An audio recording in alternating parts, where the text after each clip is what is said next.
Hello বন্ধুরা, তোমরা কেমন আছো? আশা করছি ভালো আছো। ভিডিওর প্রথমেই জানিয়ে রাখি, বড়দের আমার প্রণাম আর ছোটদের অসংখ্য অসংখ্য ভালোবাসা। এই ভিডিওটা শুধুমাত্র মানে আর কিছুদিন বাকি দুর্গাপুজোর, তাই দুর্গা ঠাকুর, আমাদের সরকার বাড়ির দুর্গা ঠাকুরের প্রস্তুতি চলছে, তোমাদের সেই ভিডিওটা দেখাবো। আর আমাদের এই সরকার বাড়ি, যেটা বঙ্গনগর গ্রামে অবস্থিত, ফলতা থানার অন্তর্গত, এই বঙ্গনগর সরকার বাড়িটা প্রায় 200-300 বছরের পুরনো সরকার বাড়ি। আর এই সরকার বাড়ির আটচালায় আমাদের দুর্গা ঠাকুর, দুর্গা প্রতিমা পুজো হয়। এই দুর্গা ঠাকুরের পুজো অনেক রীতি রেওয়াজ মেনে হয়। তোমাদের আস্তে আস্তে দুর্গা পুজোর সময় সব ভিডিও এই চ্যানেলে তুলে ধরবো। আর আজকের দেখাবো যে দুর্গা ঠাকুরের প্রস্তুতি কতটা চলছে।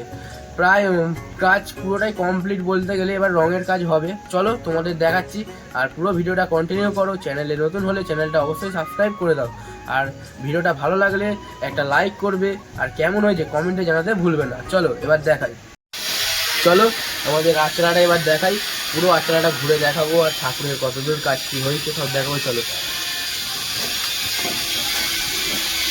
দেখো, তোমাদের পুরো ভিডিওটা দেখাচ্ছি। ঠাকুরের কাজ প্রায় কমপ্লিট। আর ওই পারে আছে সরস্বতী, এপারে কার্তিক, এটা মা দুর্গা, এটা সিংহ, এটা মহিষাসুর, এটা গণেশ, আর এটা লক্ষ্মী, আর এদিকে জয়া বিজয়া, আর এটাও লক্ষ্মী ঠাকুর। এই ঠাকুরটা মানে কালী পুজোর আগে যে লক্ষ্মী পুজোটা হয়, ওই পুজোয় মানে পুজো করা হয়। আর এটা আমাদের আটচালার যেখানে মায়ের পুজো হয়, যেখানে এটা বহু পুরনো কাজ চলছে। পুজোর আগে রং টং হবে, আর ঠিক এই জায়গাটায় মা বসবে। আর এই আমাদের আটচালা, এইটা পুরোটা আমাদের আটচালা, সরকার বাড়ি আটচালা। অনেক পুরনো আটচালা, তবে অনেক মেরামত সারিয়ে এটা এখনো টিকিয়ে রাখা হয়েছে। প্রায় 300-400 বছর, বা আনুমানিক ধরা যায় 200-300 বছর। অনেকে বলে 300-400, এরকম ঠিক বলতে পারবো না, প্রায় বলা চলে।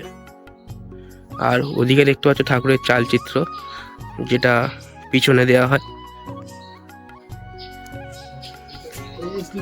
আর এইটা তো বললাম মা দুর্গা।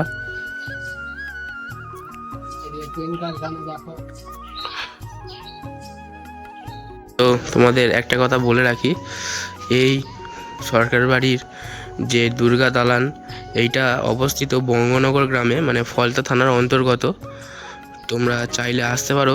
আসতে গেলে তোমাদের ডায়মন্ড হারবার থেকে আসতে গেলে, ডায়মন্ড হারবার যে কোনো গাড়ি ধরে আমতলার দিকে আসতে বা কলকাতার দিকে আসতে বঙ্গনগর স্টপেজ পড়বে, ওখানেই নেমে কিছুটা পায়ে হেঁটে আসতে হবে। আর কলকাতা থেকে আসতে হলে কলকাতা তো ডায়মন্ডের বা রায়চক অনেক গাড়ি পাওয়া যায়, ওইখানে উঠে বঙ্গনগরে নামতে বললেই নামিয়ে দেবে। ওখান থেকে পায়ে হেঁটে কিছুটা আসলেই এই আটচালা দেখতে পাবেন। অবশ্যই আপনারা দুর্গা পুজোর সময় আসবেন, দেখে যাবেন কীরকম পুজো হয়। বহু পুরনো পুজো, অনেক রকম রীতি রেওয়াজ মেনে হয়। তো বন্ধুরা, এখানেই ভিডিওটা শেষ করছি। চ্যানেলে নতুন হলে চ্যানেলটা সাবস্ক্রাইব করে দেবে, আর ভিডিওটা ভালো লাগলে অবশ্যই একটা লাইক করে দেবে। কমেন্টে জানাতে ভুলবে না কেমন লেগেছে। আর দেখতেই পাচ্ছ পুরো শরীর পুরো ঘেমে গেছি, মানে খুব গরম। আর বৃষ্টি হচ্ছে মাঝে মাঝে, তবুও গরম আছে একটু। চলো ভিডিওটা কেমন লাগলো বলবে অবশ্যই। ধন্যবাদ সবাইকে।